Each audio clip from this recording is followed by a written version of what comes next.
विद्यार्थी मित्रो नमस्कार. मायबोली मराठी चॅनलवर मी प्रशांत चौधरी आपलं हार्दिक स्वागत करतो. विद्यार्थी मित्र हो, यापूर्वीच्या अनेक व्हिडिओमधून आपण भारतीय साहित्यशास्त्रातील काही मूलभूत संकल्पनांच्या अभ्यासाला प्रारंभ केलेला आहे.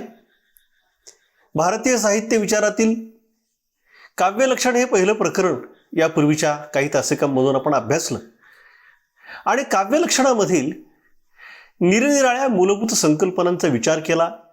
यात अलंकार, रीती, वक्रोक्ती, रस, औचित्य, ध्वनी इत्यादी इत्यादी संकल्पनांचं स्वरूप आपण समजून घेतलं.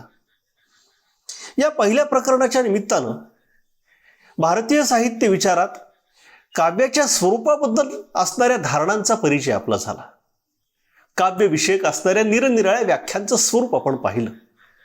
शरीर आणि आत्मा या परिभाषेमध्ये केलेलं काव्याचं वर्णनही आपण पाहिलं आणि शरीराचं वर्णन घेत असताना, शरीराचं वर्णन पाहत असताना आत्मपदी कुठल्या तत्वाला प्रस्थापित करायचं या धारणेतून किंवा या जाणीवेतून ज्या निरनिराळ्या संकल्पनांचं प्रतिपादन विविध अभ्यासकांनी केलं, त्या विविध मतांचंही स्वरूप आपण समजून घेण्याचा प्रयत्न केला काव्यलक्षणांच्या निमित्ताने. आता आपल्याला भारतीय साहित्य विचारातील पुढच्या टप्प्याकडे, पुढच्या प्रकरणाकडे जायचंय. आजच्या या व्हिडिओमध्ये आपण प्रयोजन विचार समजून घेण्याचा प्रयत्न करणार आहोत. प्रयोजन विचाराच्या निमित्तानं भारतीयांचा साहित्याकडं, काव्याकडं पाहण्याचा जो दृष्टिकोन आहे त्याविषयीचं काही एक स्वरूप आपल्या लक्षामध्ये येणार आहे. या प्रयोजन विचारामध्ये साधारणतः आपल्याला खालील काही संकल्पनांचा विचार करायचा आहे. खालील काही मुद्द्यांच्या अनुरोधानं आपल्याला या ठिकाणी विचार करायचा आहे. या ठिकाणी फलकावर आपल्याला काही मूलभूत गोष्टी दिसत आहेत, ज्या गोष्टींचा विचार आपल्याला या नवीन प्रकरणामध्ये करावयाचा आहे. आपण सर्वप्रथम समजून घेणार आहोत की भारतीय काव्य परंपरेत प्रयोजन विचाराचं स्वरूप कसं आहे, काव्याचं प्रयोजन नेमकं काय असावं किंवा काय असलं पाहिजे, याविषयी भारतीयांचं मत काय आहे, याविषयीचे काही गोष्टी आपल्याला समजून घ्यायच्यात. त्याचसोबत अनुषंगाने आपल्याला काही गोष्टी लक्षात घ्यायच्यात की प्रयोजन आणि हेतू या दोन्हीही संकल्पना आपल्याला सारख्याच वाटू शकतात. तेव्हा प्रयोजन म्हणजे काय आणि हेतू म्हणजे काय, या दोन्हीमध्ये काय अंतर असतं आणि हे अंतर लक्षात घेऊन मग काव्याचं प्रयोजन नेमकं कसं समजून घ्यायचं याचाही एक विचार आपल्याला या प्रकरणामध्ये करायचा आहे. ज्याचा उल्लेख यापूर्वी काव्यलक्षणांच्या संदर्भाने येऊन गेलेला आहे तो मम्मट हा अभ्यासक. या मम्मटानं त्याच्या ग्रंथामध्ये काव्याचं प्रयोजन सांगत असताना, काव्याचं प्रयोजन सांगत असताना जी कारिका सांगितलेली आहे आणि ज्या कारिकेच्या माध्यमातून हा प्रयोजन विचार प्रसृत झाला, ती मम्मटाची प्रसिद्ध कारिका, ज्यामध्ये निरनिराळ्या प्रयोजनांची चर्चा मम्मटाने केलेली आहे. यशप्राप्ती असेल, अर्थप्राप्ती असेल, कीर्ती असेल, अशुभाचं निवारण असेल किंवा उपदेश असेल, अशा निरनिराळ्या, आल्हाद असेल, अशा निरनिराळ्या प्रयोजनांचा विचार मम्मटाच्या कारिकेच्या संबंधानं या प्रकरणामध्ये करायचा आहे. आणि मम्मटाच्या कारिकेशिवाय, मम्मटानं प्रतिपादिलेल्या प्रयोजनांशिवाय अन्यही काही अभ्यासकांनी प्रयोजनविषयक मते व्यक्त केलेली आहेत. त्या मतांचा परामर्श आपल्याला या प्रकरणामध्ये मुख्यत्वे घ्यायचा आहे. विद्यार्थी मित्र हो, आपण सर्वप्रथम या ठिकाणी समजून घेऊ प्रयोजनाचं स्वरूप. आता प्रयोजन म्हणजे काय हा शब्दप्रयोग आपल्या खूप परिचयाचा आहे. प्रयोजन कशाला म्हणतो आपण? कोणत्याही गोष्टीला काही ना काही प्रयोजन असतं. म्हणजे प्रयोजन आणि हेतू या दोन्हीही शब्दांना बराच वेळेला आपण एकमेकांना पर्यायी म्हणून वापरतो. एखादी गोष्ट करतो त्यामागे काही प्रयोजन असतं. मी या ठिकाणी आलो, मी आपल्याशी बोलतो आहे, यामागे काही प्रयोजन आहे, काही हेतू आहे, असं आपण म्हणतो. तर काव्याचं काय प्रयोजन आहे ही गोष्ट आपल्याला लक्षात घ्यावी लागते. प्रयोजन म्हणजे घटितामागील कारण. घटित म्हणजे घटना. एखादी कृती घडते, विनाकारण कुठली कृती घडत नाही. म्हणजे शास्त्रामध्ये हा सिद्धांत मुख्यत्वे मांडला जातो की कुठल्याही कार्यामागं कारण असतं. म्हणजे कारणाशिवाय कार्य ही गोष्ट संभवत नाही. म्हणजे कारणच नाही आणि कार्य घडलेले असं कधी घडत नाही. त्यामुळं आपल्याला विचार करावा लागतो की प्रयोजन म्हणजे कोणत्या तरी कृतीमागचं कोणतं तरी कारण. आता इथं काव्याच्या संबंधाने या गोष्टीचा विचार आपल्याला करायचा आहे. प्रयोजन आणि हेतू, म्हणजे बराच वेळेला हेतू हा व्यक्तिगत स्वरूपाचा असू शकतो, हेतू हा तात्कालिक स्वरूपाचा असू शकतो, परंतु प्रयोजन मात्र सुनिश्चित स्वरूपाचं असतं. प्रयोजन मात्र सुनिश्चित स्वरूपाचं असतं. आता काव्याचं स्वरूप लक्षात घेत असताना पहिल्या प्रकरणामध्ये आपण पाहिलं की काव्याचं स्वरूप कसं व्यामिश्र आहे, कसं गुंतागुंतीचं आहे. म्हणजे कवी कलावंताच्या अंतःकरणामध्ये जी भावना दडलेली असते, त्याला जे काही सुचलेलं असतं, जे काही जाणवलेलं असतं, त्याला ते सांगायचं असतं. आणि हे सांगण्यामागं त्याला काही विशिष्ट कारण असतं असं नाही. म्हणजे तुकारामांचा तो प्रसिद्ध अभंग आहे. तुकाराम त्या अभंगामध्ये म्हणतात, म्हणजे निर्मिती प्रक्रियेचं स्वरूप लक्षात घेण्याच्या दृष्टीने तुकोबांचा हा अभंग खूप महत्वाचा आहे. अंतरीचे धावे स्वभावे बाहेरी. जे आत निर्माण होत असतं ते बाहेर पडतच असतं. बाहेर पडणं हा त्याचा स्वभाव असतो. म्हणजे वामन चोरगड्यांनी एक वाक्य एका ठिकाणी लिहून ठेवलेलं आणि या ठिकाणी मला ते नमूद करावं असं वाटतं. ते खूप महत्वाचं वाक्य आहे. वामन चोरगडे काय म्हणतात? ते असं म्हणतात की मी लेखक आहे, मला लिहिता येतं म्हणून मी लिहित नाही. मी लेखक आहे, मला लिहिता येतं आणि म्हणून मी लिहितो असं नाही, तर जेव्हा लिहिण्याशिवाय मला गत्यंतरच नसतं, लिहिण्याशिवाय मला पर्यायच नसतो, अशी एक अपरिहार्य परिस्थिती निर्माण होते, तेव्हा मी लिहितो. लक्षात घ्या. आता या सगळ्या पार्श्वभूमीवर प्रयोजनाचा विचार आपल्याला या ठिकाणी करावा लागतो. विशेषतः कवितेसारख्या अत्यंत व्यामिश्र, अत्यंत गुंतागुंतीच्या, अत्यंत उत्स्फूर्त, त्याला स्पॉन्टेनियस ओव्हरफ्लो म्हटलेलं आहे इंग्लिश अभ्यासकांनी. भावनांचा सहजस्फूर्त आवेगी असा आविष्कार म्हटलेला. मग जी गोष्ट सहजस्फूर्त असते, आवेगी असते आणि नदीसारखी प्रवाही असते, तुकोबा म्हणतात तसं स्वभावच तिचा असतो बाहेर पडणं आत निर्माण झालेल्या गोष्टीचा, तेव्हा तिच्या मागे विशिष्ट प्रयोजन कसं काय असेल हा प्रश्न पडणं आपल्याला स्वाभाविक आहे. परंतु तरीही कितीही आपण असं तत्वतः म्हणलं आणि मांडलं की कवी निर्हेतुक असतो किंवा कुठल्याही विशिष्ट प्रयोजन मनात ठेवून तो लिहित नसतो, तरीही तो लिहित असतो, तो काहीतरी निर्माण करत असतो, तो काहीतरी कृती करत असतो. आणि मग जेव्हा तो कुठली कृती करतो, जेव्हा काही गोष्ट तो निर्माण करतो, तेव्हा त्याच्या मागं काही ना काही कारण असतंच. आणि ते कारण काय आहे या गोष्टीचा शोध घेणं क्रमप्राप्त ठरतं. या ठिकाणी आपल्याला तो शोध भारतीय साहित्यिकांच्या दृष्टीने घ्यायचा आहे.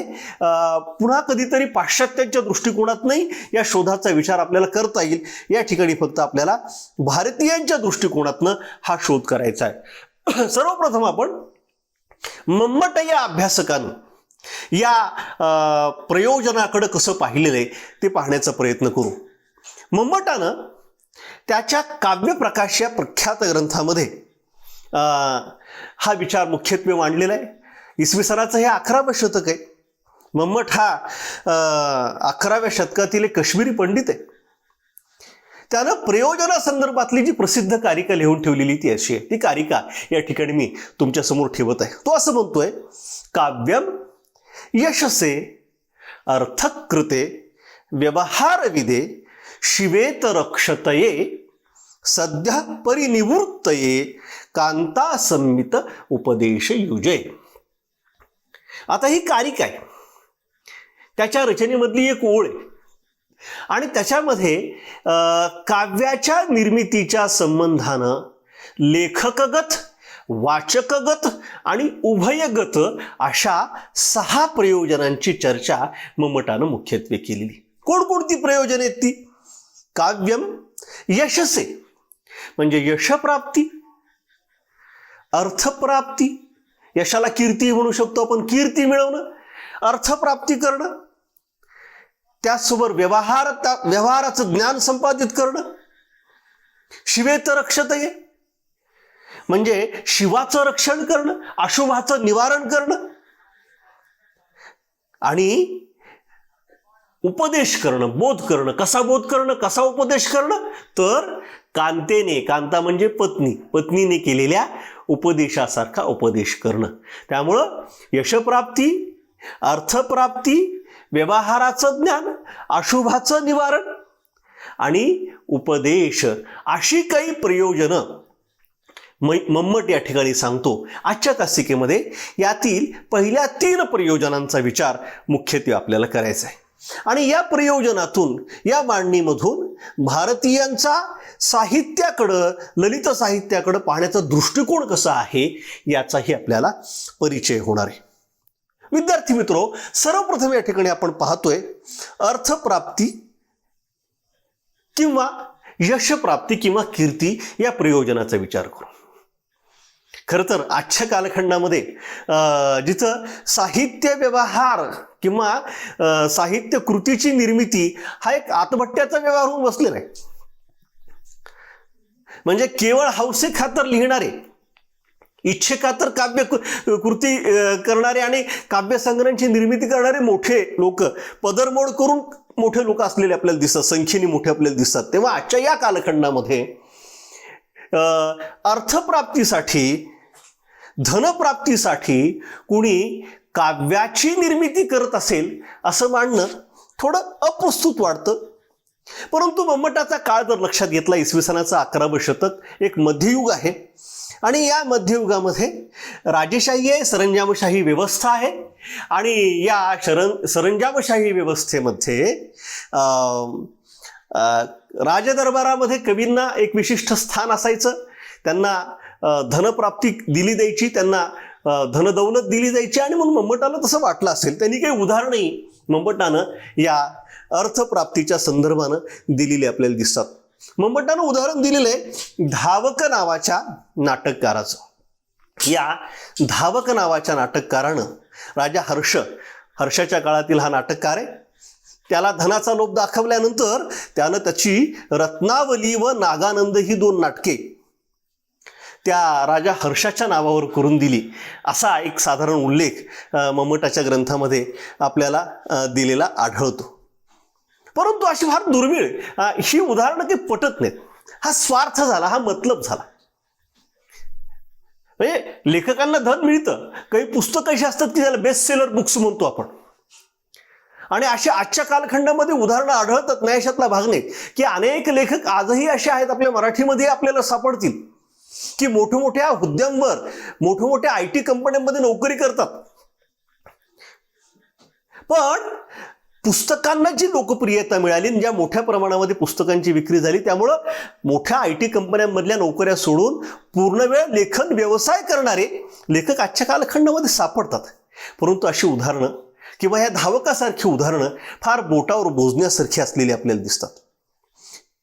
अगदी प्राचीन कालखंडापासून जरी आपण या गोष्टीचा विचार केला तरी अनेक लोक असे आहेत की एका वेगळ्या अनन्य निष्ठेनं आपल्या या वाङ्मय व्यवहाराकडे पाहत असलेले दिसतात. अशी अनेक उदाहरणं आपल्याला आढळतात. जशी आपल्या मराठीतला नरेंद्र कवी आहे. या नरेंद्र कवीचं ते वाक्य सुप्रख्यात आहे.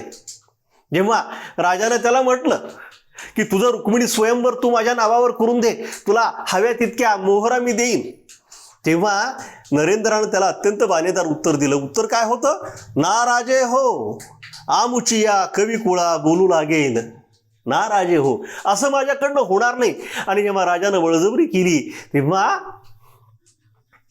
हे सगळं रुक्मिणी स्वयंवर नरेंद्रानं आणि त्याच्या भावानं पुन्हा नकलवून काढलं आणि म्हणून ते आपल्याला आज उपलब्ध झालं असं दिसतं. तेव्हा हा स्वाभिमान आपल्याला दिसतो लेखकांमध्ये, आपल्या कलाकृतीबद्दलची एक आस्था आपल्याला दिसते आणि आपल्या वाङ्मयीन व्यक्तित्वाशी असणारी बांधिलकीही दिसते. आणि त्यामुळं मम्मटाने हे जे लिहून ठेवलेले की धनप्राप्तीसाठी, दौलतीच्या प्राप्तीसाठी लेखक लेखन करतात आणि तर ते प्रयोजन पूर्णार्थानं योग्य आहे असं म्हणणं योग्य ठरेल असं मला वाटत नाही.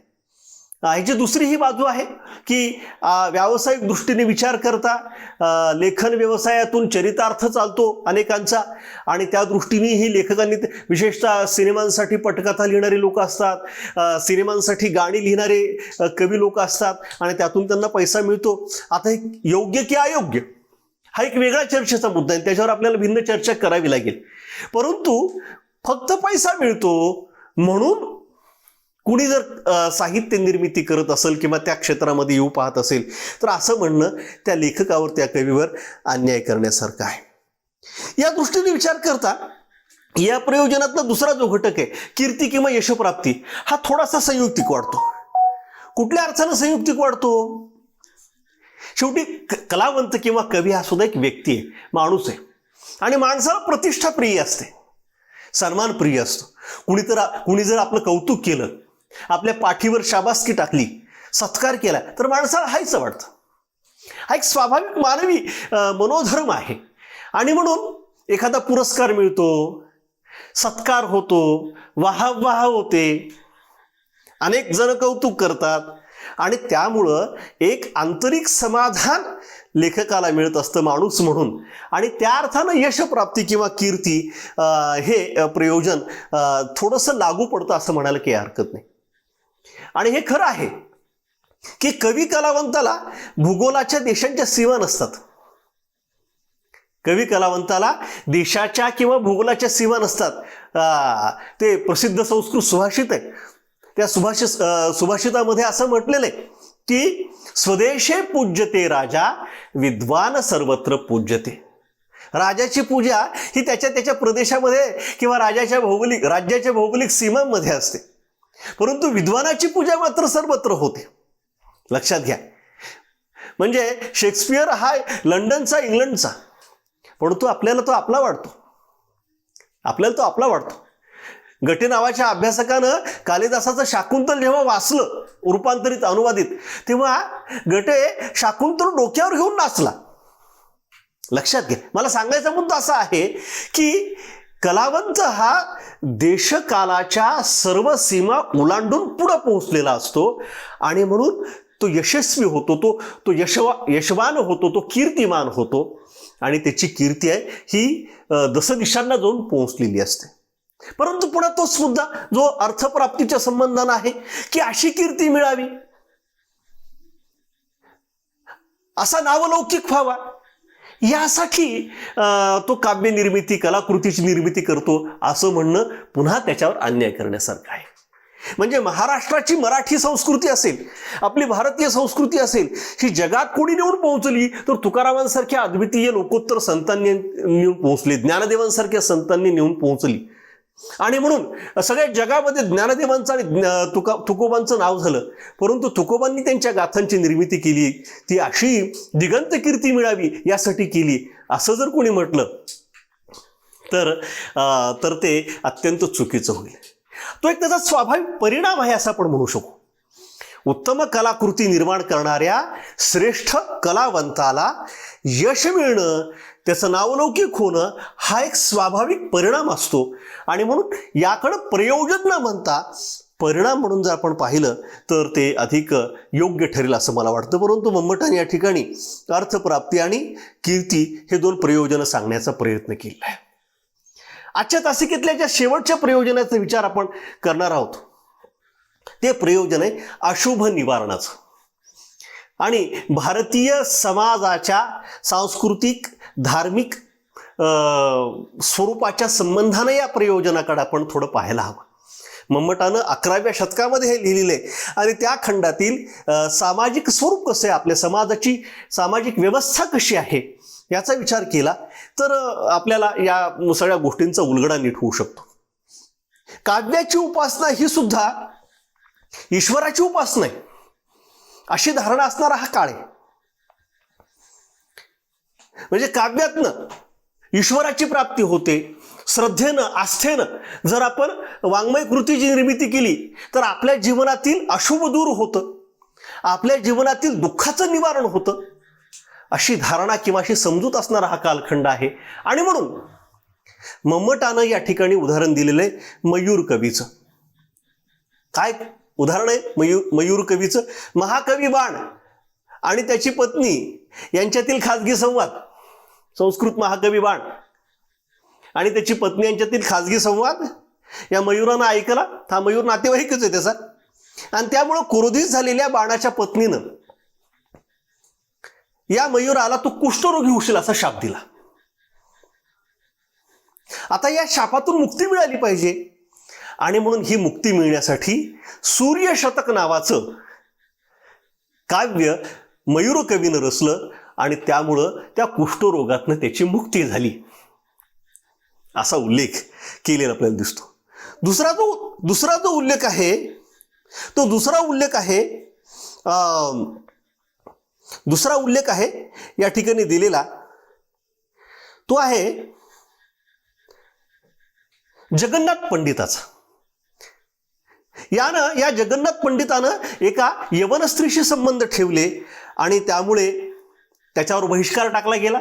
आणि मग या बहिष्कारातनं बाहेर पडण्यासाठी त्याने गंगालहरी नावाचं काव्य रचलं आणि एक एक सर्ग या काव्याचा तो रचत होता गंगेच्या काठावर बसून आणि पातळी वाढत होती. शेवटचा सर्ग लिहून झाला गंगालहरीचा. गंगेच्या उदकानं जगन्नाथ पंडिताच्या पायाला स्पर्श केला आणि तो त्यातनं मुक्त झाला, अशी धारणा असलेली आपल्याला दिसते.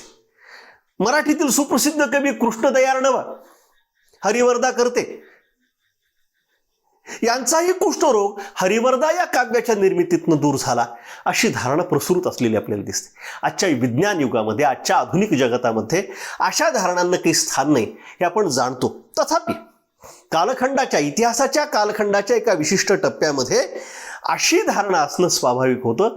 आणि आजही आपण पाहतो, तुकाराम गाथा असेल, ज्ञानेश्वरी असेल, भागवत असेल, हे मोठे खरं तर वाङ्मयीन ग्रंथ आहेत. यांची वाङ्मयीन महत्ता खूप मोठी आहे. परंतु अत्यंत श्रद्धेनं ज्ञानेश्वरीचं पारायण करणारे, तुकोबांच्या गाथेचं पारायण करणारे आणि अनेक धार्मिक ग्रंथांचं पारायण करून त्यातनं काही आध्यात्मिक हेतू साध्य होईल अशा पद्धतीचा भाव मनामध्ये बाळगणारे अनेक भाविक आज आपल्याला आढळतात. हेतू आहे सांगण्याचा की यातनं अशुभाचं निवारण, मम्मटानं हे सांगण्याचा प्रयत्न केलेला आहे की अशुभाचं निवारण करणं हा काव्याचा साहित्याचा एक प्रमुख हेतू असतो. तेव्हा विद्यार्थी मित्र हो, आजच्या या तासिकेमध्ये आपण साधारणतः 2-3 गोष्टींचा विचार केलेला आहे. सर्वप्रथम आपण पाहिलेलं आहे की प्रयोजन म्हणजे काय, प्रयोजनाचं स्वरूप पाहिलेलं आहे. आणि या स्वरूप पाहिल्यानंतर मम्मट नावाच्या अभ्यासकानं ज्या कारिकेच्या माध्यमातून प्रयोजनाचं स्वरूप उलगडून दाखवण्याचा प्रयत्न केला भारतीय साहित्य परंपरेमधील, त्या मम्मटाच्या कारिकेला आपण आपल्यासमोर ठेवलं आणि त्या कारिकेतील पहिल्या 3 प्रयोजनांचा विचार केलेला आहे. ह्या 3 प्रयोजनांच्या विचाराबरोबरच आजची तासिका या ठिकाणी आपण थांबणार आहोत. यानंतरच्या तासिकेमध्ये उर्वरित 3 प्रयोजनांचा विचार आपण करणार आहोत.